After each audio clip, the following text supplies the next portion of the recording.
मैं Dheeraj Saxena, assistant professor, government law college Churu से LLB first year के फिफ्थ पेपर मुस्लिम विधि पर चर्चा कर रहा हूँ। आज हम मुस्लिम लॉ के हिस्टोरिकल बैकग्राउंड पर चर्चा करेंगे। जैसा कि आप जानते हैं, लीगल सिस्टम हर देश की सामाजिक और भौगोलिक परिस्थितियों पर निर्भर करता है। समाज की धारणाएं क्या होंगी, रहने वाले लोगों का रहन सहन कैसा होगा, उनकी खान पान की आदतें कैसी होंगी, उनमें रीति रिवाज क्या होंगे, वो एक ईश्वर में विश्वास करेंगे या अनेक ईश्वर में विश्वास करेंगे, वो शाकाहारी होंगे या मांसाहारी होंगे, उनमें एक विवाह की प्रथा होगी या बहुविवाह का चलन होगा, वहाँ पर वर वधू का मूल्य चुकाएगा या वधू पक्ष दहेज के रूप में सामान आदि देने का रिवाज होगा। ये सारी चीज़ें उस समाज की और उस देश की भौगोलिक परिस्थितियों पर निर्भर करती हैं। जैसा कि आप जानते हैं कि अरब समाज से मुस्लिम समुदाय पूरे विश्व में फैला है। अरब की जलवायु गर्म होती है, मानव जीवन के प्रतिकूल है, वहाँ जल की कमी होती है, गर्मी प्रचंड होती है, रेगिस्तानी इलाकों में भोजन, अनाज, सब्जी आदि की न्यूनता रहती है।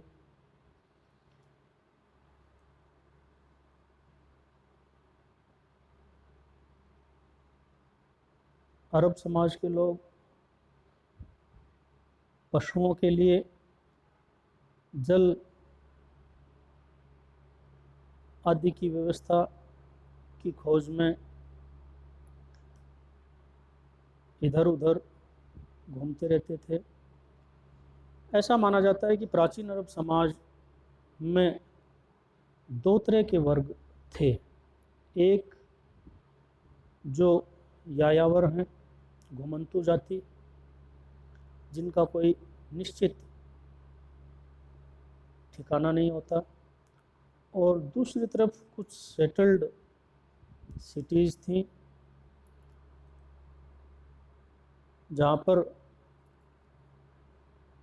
भी रहने की निश्चितता नहीं थी, क्योंकि उनको व्यापार आदि के सिलसिले में पूरे अरब में और उनसे आगे के देशों में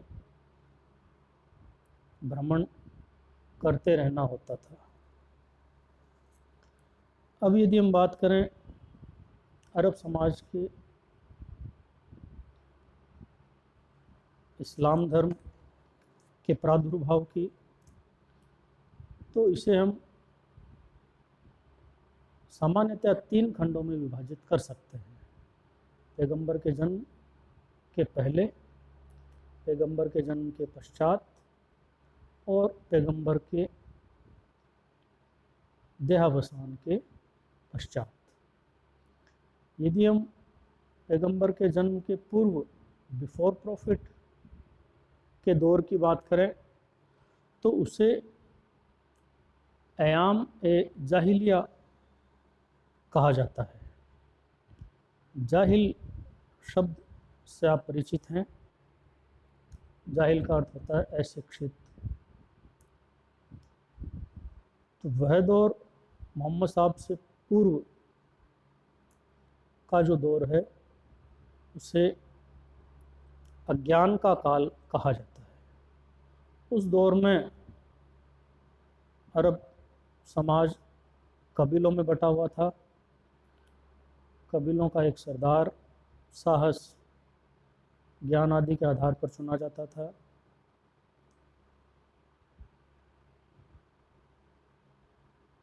और ये कबीले मूव करते रहते थे। दूसरी तरफ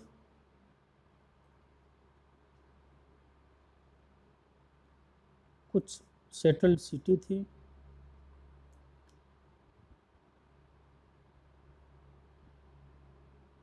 उनमें व्यक्ति का जीवन थोड़ा आसान हुआ करता था।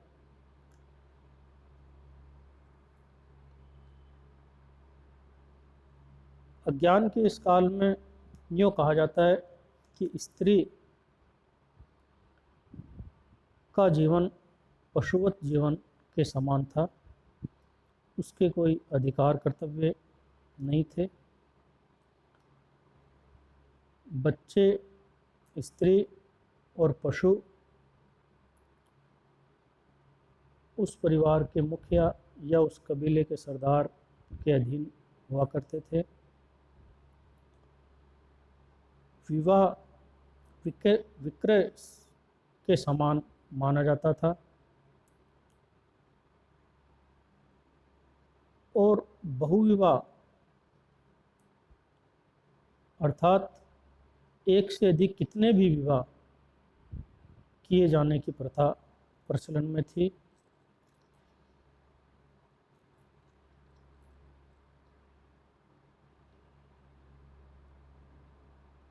ऊंच नीच, सूदखोरी, भ्रूण हत्या या कन्यावध,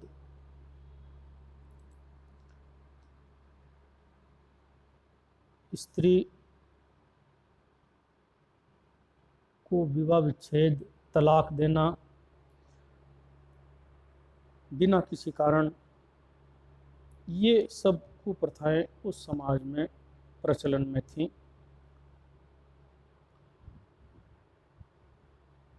मोहम्मद साहब का ऐसे समय में अरब समाज में जन्म होता है।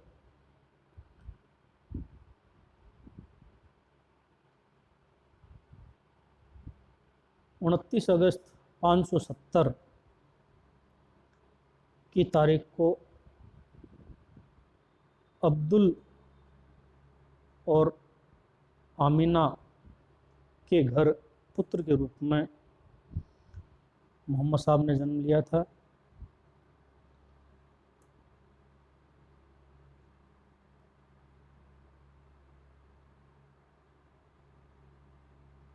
मोहम्मद साहब के दादा अब्दुल के 10 पुत्र थे। उनमें से मोहम्मद साहब के पिता अब्दुल्ला और मोहम्मद साहब के चाचा अबू तालिब दो एक ही माँ से उत्पन्न हुए थे। अबू तालिब के पुत्र अली अर्थात मोहम्मद साहब के चचेरे भाई, जो मोहम्मद साहब से शुरू से ही संपर्क में थे और उनका अनुकरण करते थे। मोहम्मद साहब का जन्म हुआ उस समय उनके पिता सीरिया कारोबार के सिलसिले में गए हुए थे और वापस लौटते समय उनका इंतकाल हो गया था। अतः मोहम्मद साहब का पालन पोषण उनकी माता आमीना ने किया था। 6 वर्ष की आयु प्राप्त करने पर उनकी माता का भी देहांत हो गया। तब उनके दादा ने उनका पालन पोषण किया और उसके 2 वर्ष पश्चात अर्थात 8 वर्ष की आयु में उनके दादा का भी देहांत हो गया। अब वे अपने चाचा अबू तालिब के साथ रहने लग गए। मोहम्मद साहब बचपन से ही गंभीर शांत स्वभाव के थे और हमेशा चिंतन में लीन रहा करते थे, ऐसा कहा जाता है। और उन्होंने 13 वर्ष की अल्पायु से ही अपने चाचा अबू तालिब के साथ लंबी लंबी यात्राएं शुरू कर दी थी। और इस दौरान वो पूरे अरब समाज में घूमे और उन्होंने देखा कि इस समाज में बहुत अव्यवस्था हैं, कुरीतियाँ, कुप्रथाएँ हैं, अव्यवस्थाएँ हैं, इनको ठीक करना होगा। 25 वर्ष की आयु प्राप्त करने पर वे एक गुफा जिसका नाम हीरा है उसमें अधिकांश समय व्यतीत करने लग गए और वहाँ पर वो चिंतन किया करते थे। इसी दौरान उनका खादिजा नाम की स्त्री से विवाह भी हुआ था। 40 वर्ष की आयु प्राप्त करने पर मोहम्मद साहब को पहला ईश्वरीय संदेश, पैगाम, वाही जिसे कहा जाता है, वो प्राप्त हुआ था और वही पहली आयत या कलमा भी माना जाता है। ला इलाहा इल्लल्लाह, अल्लाह एक है और निराकार है, अद्वितीय है और उसकी उपासना के बिना जीवन में शांति प्राप्त करना संभव नहीं है।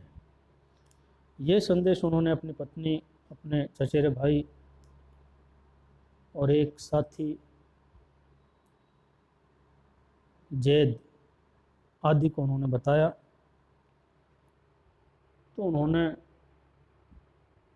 मोहम्मद साहब को मना किया कि इस तरह का संदेश आप इस समाज में नहीं दे सकते क्योंकि ये सब अज्ञानी हैं। लेकिन मोहम्मद साहब नहीं माने और उन्होंने इस संदेश को फैलाना शुरू किया।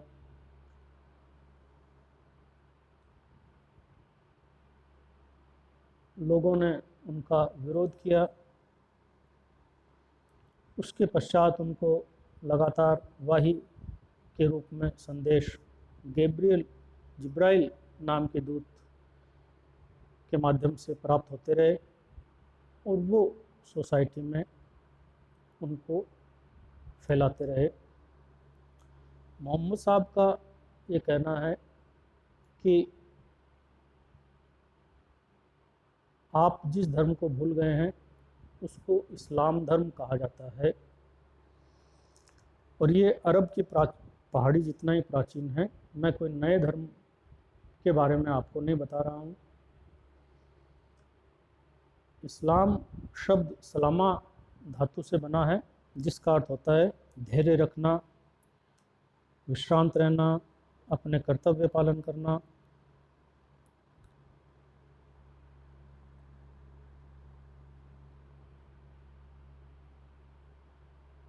आदि।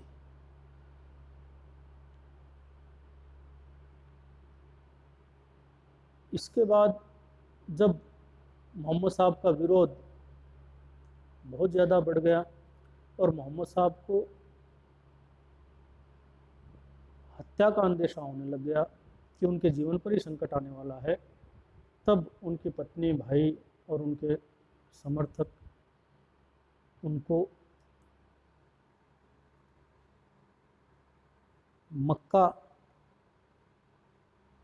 छोड़कर मदीना की ओर ले गए। इसे हम हिजरत काल कहते हैं, जो 622 से 632 का समय माना जाता है। जब मक्का वासियों को ये पता लगा कि मोहम्मद साहब मदीना में हैं, तब मक्का वासियों ने मदीना पर चढ़ाई की, जिसे हम बद्र की लड़ाई के नाम से जानते हैं।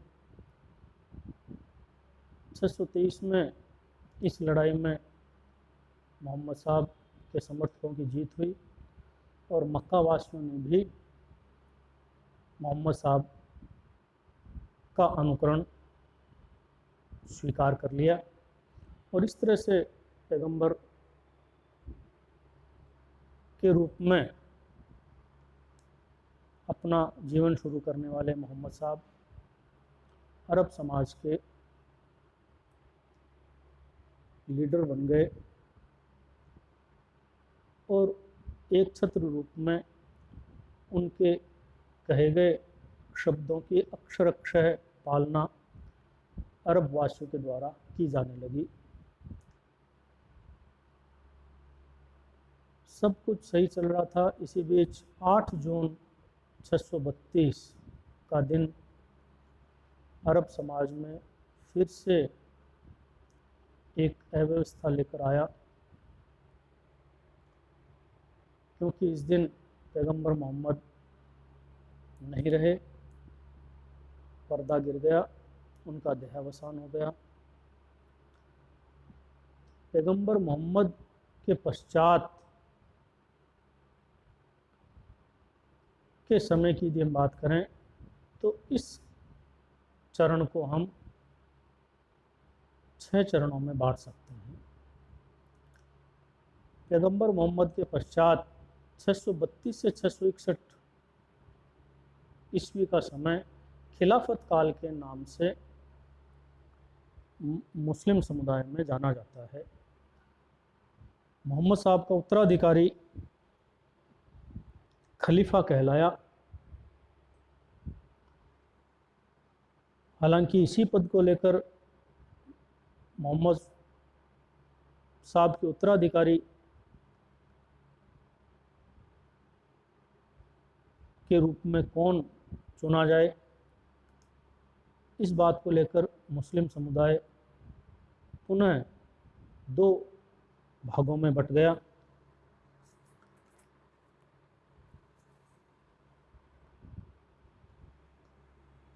यूँ कहा जाता है कि उस समय अरब समुदाय में 4 महत्वपूर्ण समुदाय थे, जिनमें से 3 कुरैश, अब्बासी और महाजरीन ख़ानदान एक साथ आए और उन्होंने सुन्नी ग्रुप के नाम से जानते हैं और एक उमैद राजवंश था जो शिया समुदाय के नाम से जाना जाता है। इन दोनों समुदायों का नेतृत्व 2 स्त्रियां कर रही थीं। मोहम्मद साहब की चौथी पत्नी, सबसे छोटी पत्नी आयशा बेगम का यह कहना था कि चूँकि मोहम्मद साहब को अल्लाह ने अपना पैगंबर चुना है और पूरी मुस्लिम कम्युनिटी उनको समर्थन देती है, इसलिए जो भी मोहम्मद साहब का उत्तराधिकारी चुना जाए वो सभी व्यक्तियों के द्वारा समर्थित होना चाहिए और सभी व्यक्तियों का समर्थन प्राप्त करने के लिए चुनाव ही सर्वाधिक उपयुक्त माध्यम है। अतः सुन्नी समुदाय उपसंप्रदाय ने चुनाव के माध्यम से अपना खलीफा चुना और अबू बकर जो मोहम्मद साहब के ससुर थे, उनकी चौथी पत्नी आयशा बेगम के पिता थे, उनको खलीफा के रूप में चुना।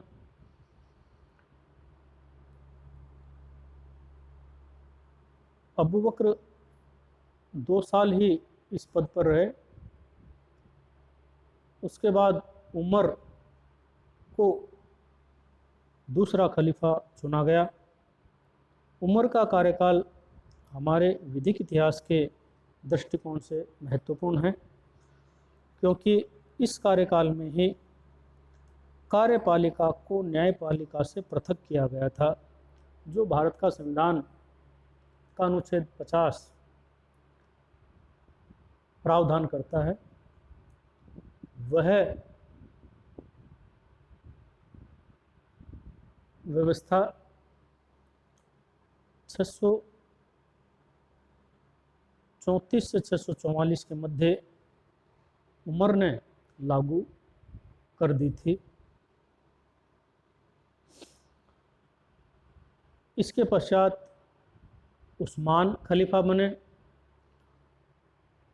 उस्मान का कार्यकाल इसलिए महत्वपूर्ण माना जाता है क्योंकि आज जो आप कुरान देख रहे हैं, पढ़ रहे हैं, वह कुरान उस्मान के कार्यकाल में लिपिबद्ध हुई थी।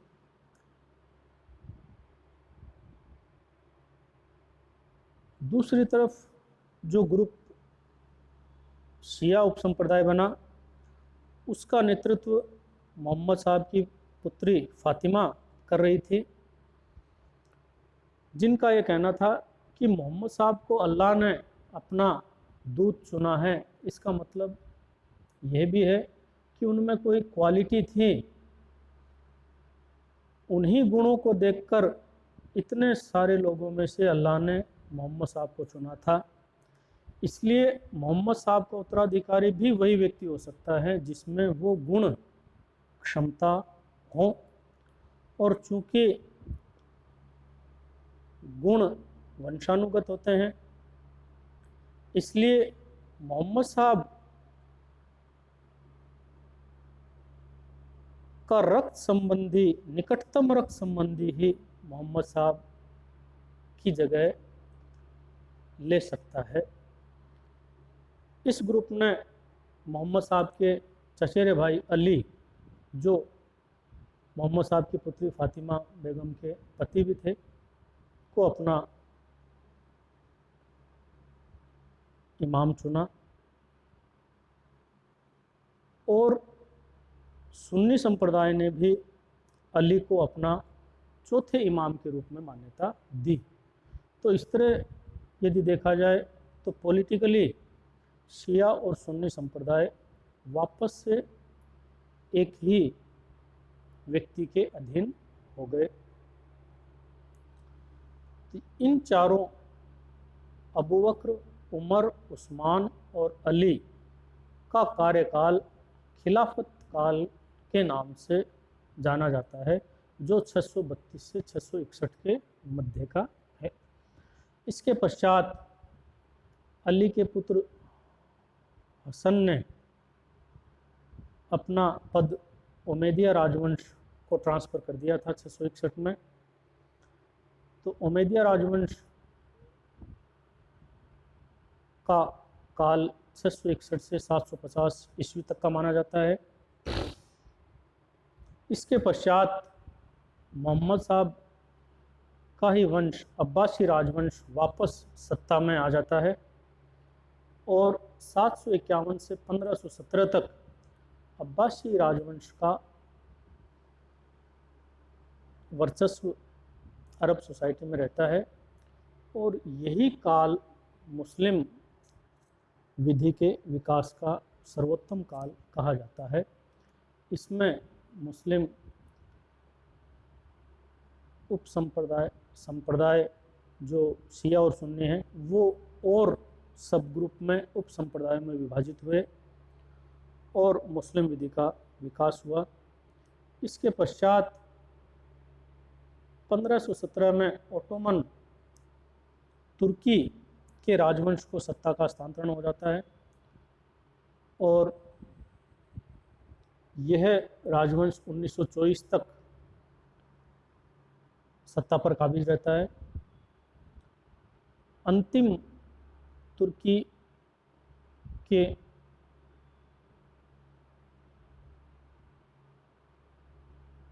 राजगद्दी पर बैठे हुए व्यक्ति थे मुस्तफ़ा कमाल पाशा।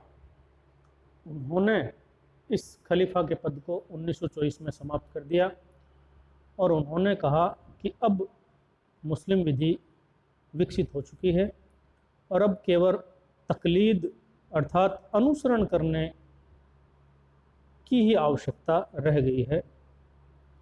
इसलिए 1924 में मुस्लिम समुदाय में खलीफा का पद समाप्त माना जाता है। इसी दौरान भारत की यदि हम बात करें तो भारत में ब्रिटिश काल शुरू माना जाता है, मुख्यतः 1726 से, क्योंकि 1726 और इसके पश्चात पारित अधिनियमों में साफ साफ प्रावधान किया गया था कि मुस्लिम पक्षकार मुस्लिम विधि से और हिंदू पक्षकार हिंदू विधि से शासित होंगे, और यदि एक पक्षकार हिंदू है और दूसरा पक्षकार मुस्लिम है तो प्रतिवादी की विधि लागू की जाएगी। उसके पश्चात यदि हम बात करें कि ब्रिटिश काल 1947 तक का माना जाता है, क्योंकि 1947 में भारत आज़ाद हो गया था। इसलिए वर्तमान काल जो है आपका 1947 से वर्तमान तक भारतीय संसद विधायिका के द्वारा कुछ अधिनियम पारित किए गए, कुछ मुस्लिम विधियों में संशोधन किया गया है,